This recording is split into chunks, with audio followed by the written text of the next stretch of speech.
Doctor साहब, sugar के मरीज़ों में अक्सर ये शिकायत सुनने में आती है कि उनके हाथों पाँव में ख़ास तौर से रात के वक्त सुइयाँ चुभती हैं, या फिर इस तरह से उन्हें फ़ील होता है कि चूंटियाँ चल रही हैं, या फिर जलन भी कुछ लोग जो है वो फ़ील करते हैं। तो इसकी वजह क्या होती है?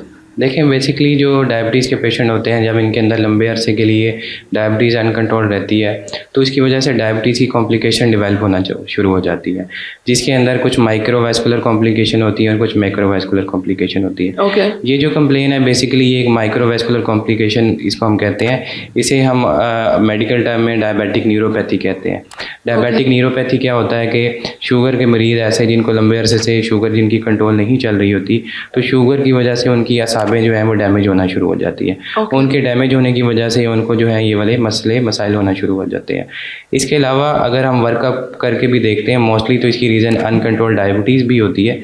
इसके अलावा कुछ ऐसे मरीज़ भी होते हैं जिनको जो बहुत लंबे अरसे से जो है वो मेटफॉर्मिन ले रहे होते हैं। मेटफॉर्मिन लेने की वजह से कुछ स्टडीज़ ये कहती हैं, जब आप लंबे अरसे से मेटफॉर्मिन ले रहे होते हैं तो उसकी वजह से विटामिन B12 की डेफिशिएंसी हो जाती है, उस तरह से अब्जॉर्प्शन नहीं होती। तो उसकी जो है वो न्यूट्रिशन डेफिशिएंसी की वजह से भी ये वजह हो सकता है।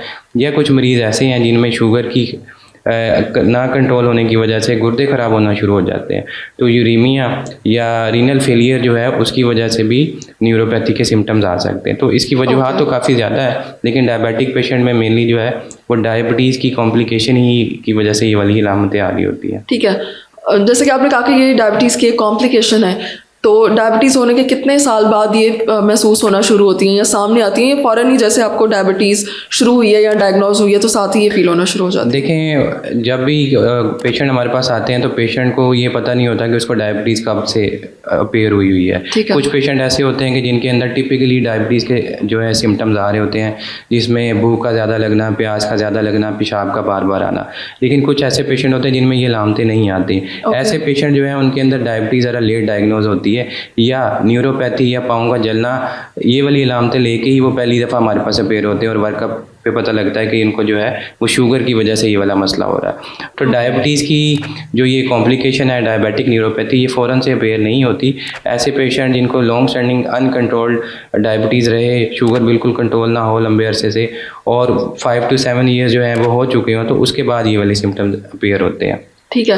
अगर किसी को लंबे अरसे तक शुगर है, लेकिन उसने अपनी शुगर जो है वो कंट्रोल करके रखी हुई है, चाहे अपनी डाइट से या फिर मेडिसिन के ज़रिए से, तो ये जो सारे सिम्टम्स आपने बताए हैं, इनको कम किया जा सकता है, इनको रोका जा सकता है किसी तरीके से? देखें, डेफिनेटली जब हम शुगर का कंट्रोल अच्छा रखेंगे तो शुगर की जितनी भी कॉम्प्लिकेशंस है वो जो है वो हम उनको होने से बचा सकते हैं। ठीक है, शुगर की कॉम्प्लिकेशन जो है, मैंने जैसे पहले बताया कि माइक्रोवास्कुलर एंड मैक्रोवास्कुलर दोनों तरह की कॉम्प्लिकेशन होती है।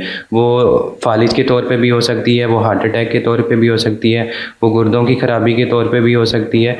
इसी तरह जो है वो आंखों की बिनाई की खराबी के तौर पे भी हो सकती है, और वो न्यूरोपैथी के तौर पे भी हो सकती है। तो ये सारी कॉम्प्लिकेशन, अगर आप अपनी शुगर को बहुत अच्छा कंट्रोल रखते हैं, आपका HbA1c 6.5 से नीचे रहता है या 7 पॉइंट से नीचे रहता है, तो ये एक गुड कंट्रोल या आइडियल कंट्रोल हम कहते हैं ऐसे पेशेंट्स के अंदर। ठीक है।